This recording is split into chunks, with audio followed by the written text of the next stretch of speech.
Testing 1, 2, 3. I'm just testing my sound. Okay. Testing 1, 2, 3.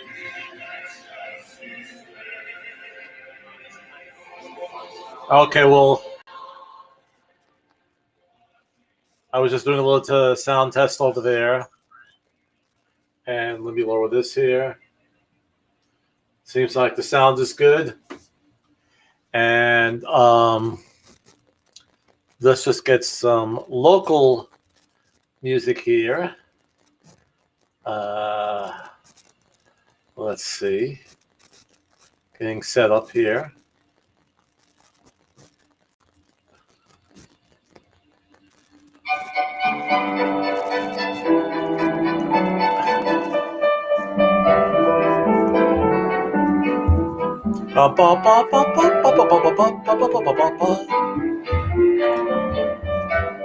Hope you're hearing Sleigh Ride in the background.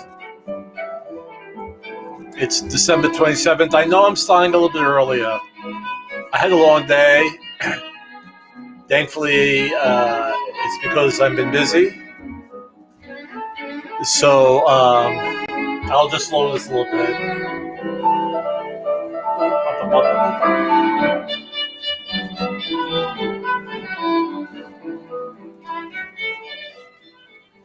Okay. I hope you all had a wonderful, loving, safe Christmas. It's Christmas weekend. The radio is still playing Christmas music, and I think that's great. I believe Christmas goes to January 6th, and that's how long we leave the decorations up. And then, as long as we get it down before Ash Wednesday, that's what's most important. But to me, this is the true Christmas season right now, from the 24th to January 6th. So I celebrate, and I still play lots of Christmas music, which would probably annoy most people. But I also listen to a lot of classical Christmas music, which is very diversified. I mean, it's not Holly Jolly Christmas or I'll have a blue Christmas. There's a lot out there when it comes to classical Christmas music, but I enjoy it. I love the music. I was actually a music major undergrad, but my master's is in business. But that's enough about me. So,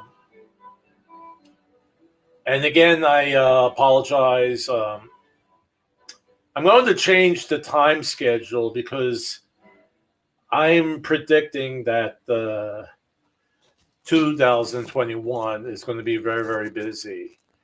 And when we mostly show homes, will be on the weekend. So I'm going to leave the 10 a.m. spot on Saturdays as a repeat performance of the Saturday before that, where the original one will be at 7 p.m. Now, I was going to do last night at 7 p.m., but between getting in new leads and setting up appointments for a customer I've been working, or a client I've been working with for the last few weeks, and then the holidays, it's the holiday weekend, visiting my daughter and the grandchildren, and it was a busy weekend. So I made this one Sunday night, but I'm going to try out to reach a larger audience, and I'm getting more viewers. But I think that maybe a Saturday early evening might be a good time slot with a repeat on Saturday morning. And this way I could go out Saturday morning, show homes, while a repeat broadcast is being played, and then 7 p.m. will be a new one. So that will be the format for now. I'm going to play with that and see what the response is. But it's been busy, and again, well, we'll get more into it when I go over the year in review. But my predictions is that 2021 will be very, very strong in real estate if we accomplish two things. But let's do first our introduction to real estate with Mr. G.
Okay, so we're back, and that's what we're going to talk about this week. I usually introduce our producer, Leonard Potapkin, but he's back in his old country for the holidays, and we'll see him next Saturday. But we will see some video clips of him when towards the end of the show. So we'll be able to see Leonard, but in a collage of video clips. It's actually going to be all the guests we had in the audience throughout the year, and it's pretty amazing. And actually, I wasn't able to cover. I had a scratch on my nose. I apologize. I wasn't able to cover all the guests, but a good portion of it. But we'll have that in review. So it's now the few days left before the end of the year, and just wanted to go over what happened this year and the good parts of it, the bad parts of it, what we could do in the future to better the market. So let me get up my little tool. I think I need to get rid of my caption here for a second to make room, and we'll get up here. And these are the key events in the real estate market in 2020. And I put this together as a review to go over what happened this year. And we'll just discuss it. So with the outbreak of COVID-19, homeowners who still resided in their homes they wished to sell held off with concerns of potential buyers walking through their homes. And for that reason, for number two, the real estate market had fewer homes in the market or on the market than in previous years. Now, and that was a big concern. I had people who I was working with going back to March who contacted me to list their homes. And then when the outbreak of COVID-19 came and all the restrictions, and we began wearing masks, which I'm 100% behind. We all should wear a mask. But people who still resided in their homes were concerned about having large amounts of people walk through their homes, and rightfully so. Especially if you are older and you're in that more vulnerable group of catching COVID-19. And by the way, that's me. So people had concerns about that. So they said, Chris, we're going to hold back for now. We don't want to put on the market. The majority of the homes, or a good amount of the homes, I don't want to say majority, were homes that were already empty. They had moved, and the owners, since they were no longer living there, said it was okay. We'll put it on the market. We could have people walking through. We're fine with that. So those homes were on the market. The ones that were on the market that were still occupied, we took precautions. We made sure we walked through the house with our mask on. Many of us provided rubber gloves if people just wanted to test out the cabinets and take a look inside. We took all those precautions. What was also very big this year was recorded tours of the homes. So not everybody does that. Not everybody does a walkthrough video tour of the house. So that became very popular. So the potential buyer could go on the multiple listing service and go through the video of the home and basically fine-tune their search or fine-tune the homes they were actually going to walk through.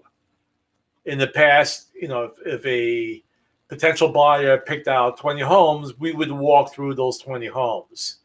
But with COVID-19, they would review the video footage and weed out the amount of homes they would actually visit to a smaller amount. So we brought down the amount of people walking through homes. So that was a good idea, and that helped a lot.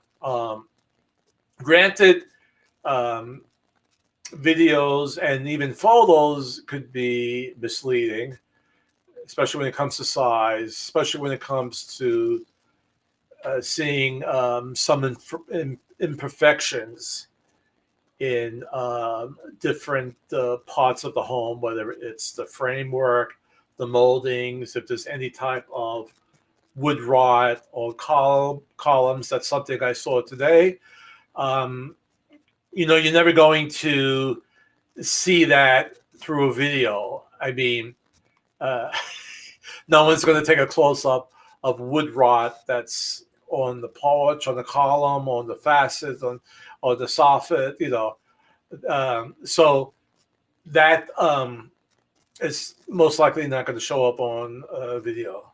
You'll see the walkthrough, but really no close-ups. So through the guided tours, the video tours, you get an idea and say, well, this is something I'm really interested in, and you would go see the house. Okay, so it cut down the amount of homes that you had to physically visit. So that was good. And that's the way we relieved some of the fears of sellers who still resided in their homes. But what happens when you go down to 3, and just making reference to with fewer homes in the market, number 3, low inventory causes home prices to rise. And that's a basic economic formula. When you have low stock and a good demand, you have to have the demand, and we do have the demand, the prices of items, and in this case, homes, increase. So we had a good increase in home prices within the last 7 months to 12 months. Now, on the positive side, as we look at number 4, homeowners had an increase in equity. So a couple good things. If they wanted to borrow against their equity and perhaps do an improvement to the house, redoing the kitchen, redoing the bathroom, they would now have money to borrow against. It also brought more value to their homes themselves if they were going to put it in the market. All right. So this definitely helped the homeowner. And especially if they wanted to sell and buy a bigger house, they would have more money for a down payment with the increase in equity. So this was a good thing for the sellers.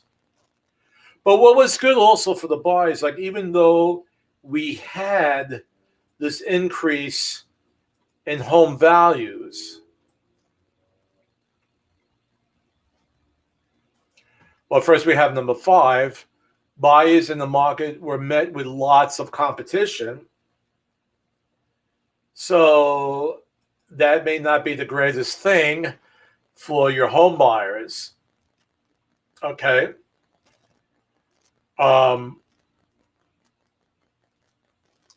We recommended that it's always best to search for homes with a qualified and experienced agent like myself to deal with the competition out there. And the way we deal with the competition is to get you best prepared. Like I'm working with one right now where we want to write on the house. We're getting the mortgage letter in place that's made specifically for that property. There is flood insurance on this house. We have to find out exactly the price of it. It's a little bit more complicated with the flood insurance, but we're trying to get all our ducks in a row to get the best offer in as quick as possible. And we may have a competing offer on it. But these are different things that we do, and we help our buyers to deal with the strong competition in the market. And there is a lot of competition. I did an earlier live stream where I discussed questions from various home buyers that I took from a Facebook group, questions that were coming up, and many home buyers, and this is actually a first-time home buyers group, they're getting very discouraged because, as soon as they want to put an offer in the house, they find out there's multiple offers on it, and sometimes they lose it. And it's a tough market right now. So with number 6, home buyers were receiving offers within 24 hours on the property, and many times multiple offers were coming in, where we have the highs and best. And highs and best is not always the highest offer. It depends with what you're asking for in return. So if you're asking for closing cost, even though your offer might be higher than another one, but if they're a little bit lower, but they're not asking for any closing costs, then most likely the seller will go with that offer. So that's why this form is called highs and best, because sometimes the high is not the best offer. And sometimes if you go in, and I'm not recommending this, okay? Disclaimer, I'm not recommending this, but sometimes if you put an offer in the house and there's no home inspection contingency, then the seller knows, hey, they're going to go straight for it. We don't have to ballot out repairs on the house and negotiate on that. As long as the house appraises for that amount, boom, we go to closing. But I'm not recommending that. I mean, that's only if you know for sure that this house has no problems whatsoever. It looks strong, but sometimes what's on the surface doesn't reflect what's going on underneath. So I do not recommend not having a home inspection. It's very important to do that. So that should be done. But, you take on that risk of once you move in, if you're not doing the home inspection, and once you move in, you find some issues, you have to deal on it with your own finances, okay? But the positive thing for the home buyer, even with all this competition, is that the interest rates are lower. So a house that couple of years ago was 200, but now is 210 or 220. With the lower interest rates today, your monthly mortgage payment may be the same as if the house was still at $200,000. So even though there's an increase in the price of the home, your monthly mortgage payment will probably, or most likely, be the same or not that much higher, okay? So that lower interest rates offsets the increase in home price. Now, here's some of the negative things about what's happened. So the layoffs and business closes hurt the first-time home buyer market. So what does that mean? People who are just starting out, I mean, it's usually a younger population, and they were working in some sort of industry, but they've been laid off, or a restaurant or a retail store, and they've closed, or if they laid off people. But you know what? It doesn't even have to be retail. It could be a factory. It could be a warehouse. It could be a manufacturer. And we've had these closings. And if an individual was in a situation where they were working at a company that closed, now they're out of the game for purchasing a home, and that's sad. So this is the area where COVID-19 has hurt the real estate market for the first-time home buyer. And of course, and we're talking today on December 27th, we still do not have a stimulus package. The president has not signed it. Even though the $600 is not going to help a lot of people, but it's something to carry over. And with the new administration, they could then put together another stimulus package. But, if we get to 2,000, if that happens, that'll be great. That will help lots and lots of people.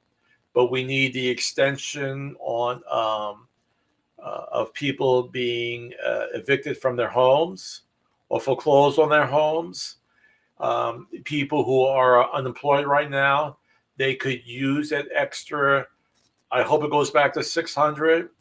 Even if it's with 300, it's helpful to help pay, their rents. And some of these people have mortgages as well. All right, a good amount of people have mortgages as well.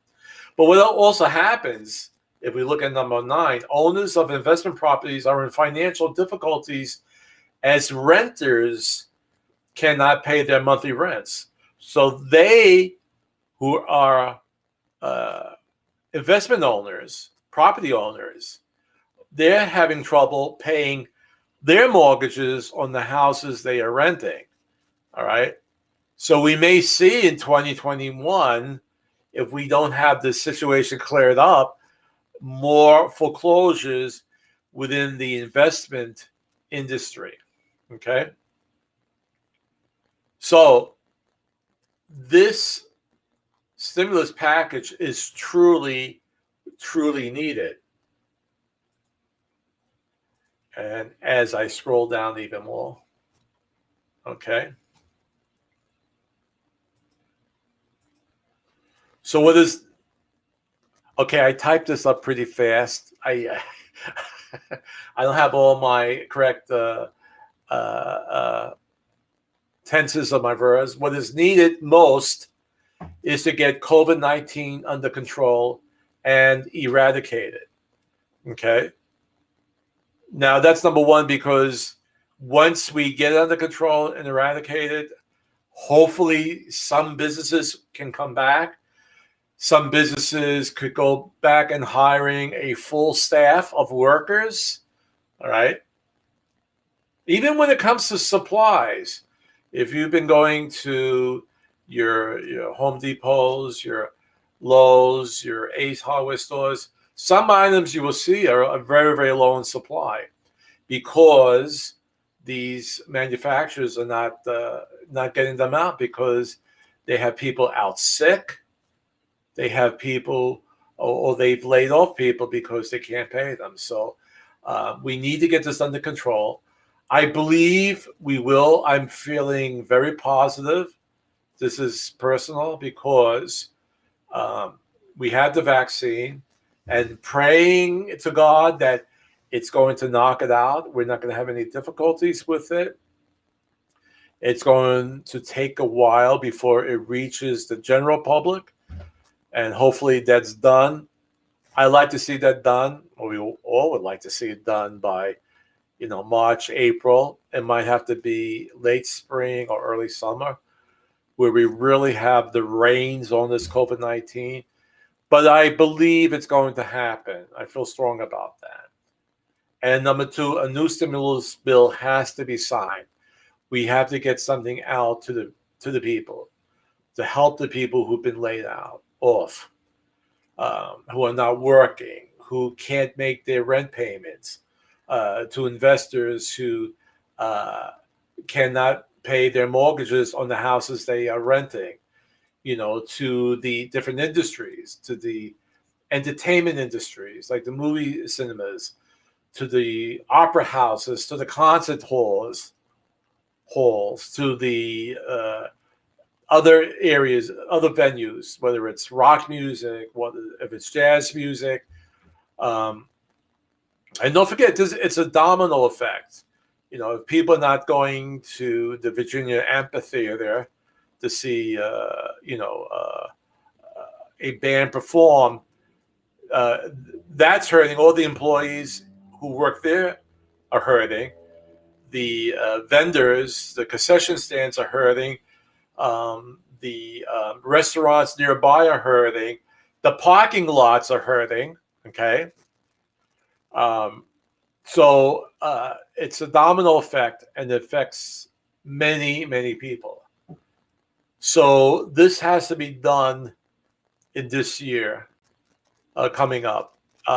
We have to work on these two items, and I believe it will happen. I feel confident about that. Okay. We're going already on half hour. I always like to keep my live streams about a half hour. So I was actually going to talk more about, let's see here. I might just end it here. Hold on. Well, we could talk more about this next week. Next week, I want to talk about what we see happening. Excuse me.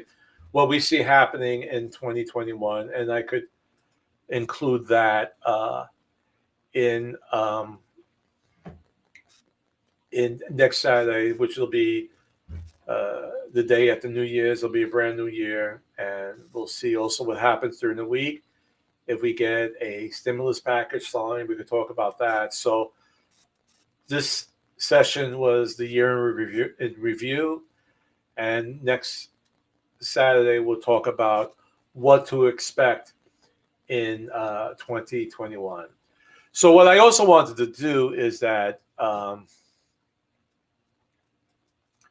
wanted to have a year in review with my live stream broadcast. And if you've been watching, we've been very fortunate because it seems like every show we had a famous celebrity in the audience.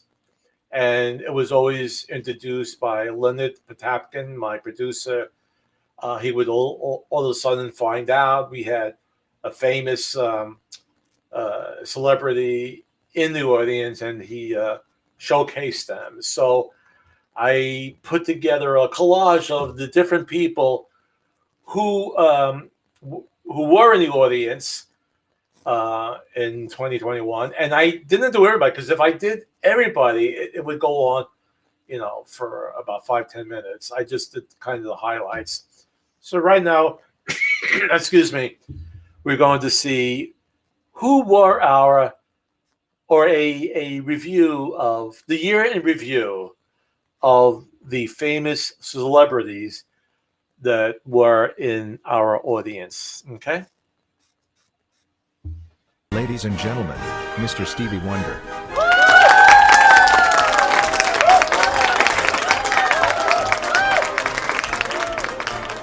Ladies and gentlemen, Mr. Humphrey Bogart.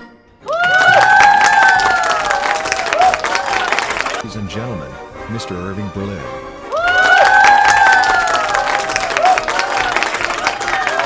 Ladies and gentlemen, Mr. Frank Gifford. Yeah.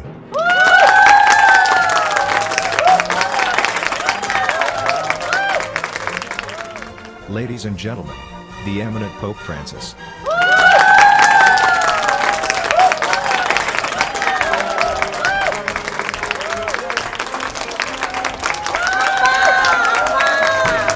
Ladies and gentlemen, Senor Wences.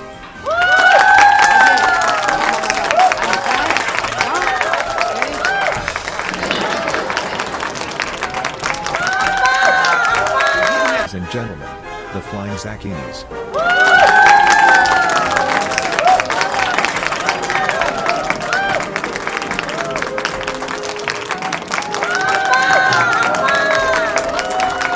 Ladies and gentlemen, Mr. Topo Gigio.